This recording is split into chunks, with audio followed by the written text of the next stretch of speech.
So at Cadre Forensics, we've developed a hardware and software solution for firearm and tool mark examination.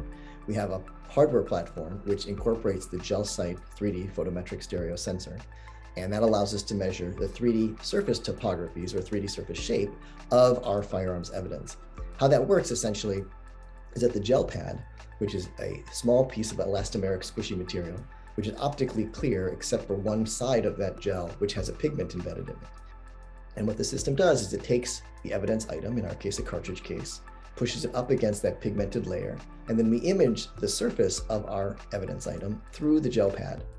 This allows us to capture a very accurate 3D surface measurement of the specimen, not being subjected to issues of specularity or shininess or variations in color that would be present on our object of interest, because that pigment layer that's baked into the gel essentially paints the surface temporarily with the embedded pigment paint.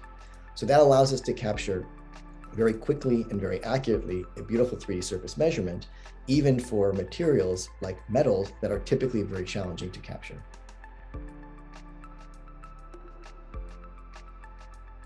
So the forensic community has very rigorous validation requirements and kind of burdens of proof before a new technique is used. And over the last 10 or 15 years or so, there have been a number of kind of published critiques and criticisms of how the technology, traditional technology, had been used in firearms examination. A good friend of mine is a firearms examiner out on the West Coast, and another good friend of mine was working on the GelSight technology. And so connecting the two dots together, we built a prototype out of cardboard to hold our specimens and collected the 3D surface measurements. We hacked together some code to see if we could analyze those surfaces in an accurate and good way. And it turned out to be really very promising, very successful. So at that point, we kind of nucleated the company around this to solve the problem that had been identified in terms of bringing more rigor to firearms and tool mark analysis using a new technique of 3D measurement.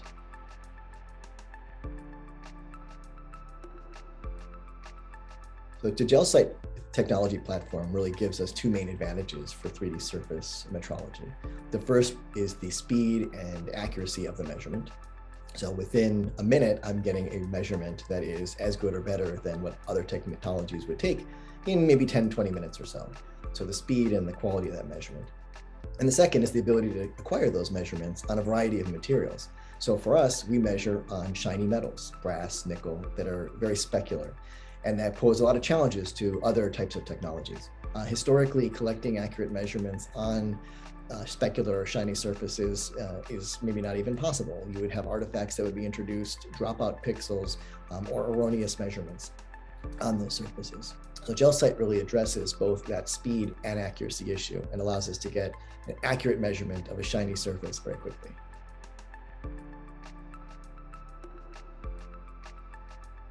So using the GelSight technology platform, we're able to build a custom hardware and software solution that never existed within firearms and tool mark examination. One of the big advantages is not only the speed, as we talked about, but the ability for us to mount a tray of multiple specimens at a time. Previous to our solution, each analysis was a one-off analysis. Load one specimen, wait however many minutes.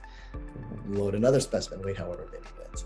What we've developed with the GelSight technology platform is a batch scanner where we can load up to 15 items at a time. You load in the tray and then you can go and do some other work and come back later. So this really helps improve efficiency. The second half of the system is, of course, our software platform, which allows examiners within a single lab or multiple labs to view and collaborate in the analysis of these 3D measurements. It includes the ability for them to take notes and annotations and linkages, as well as computer algorithms to compare surfaces and establish a quantitative measure of similarity, essentially a false positive or rate of how likely it is that the same firearm was used in the two crimes.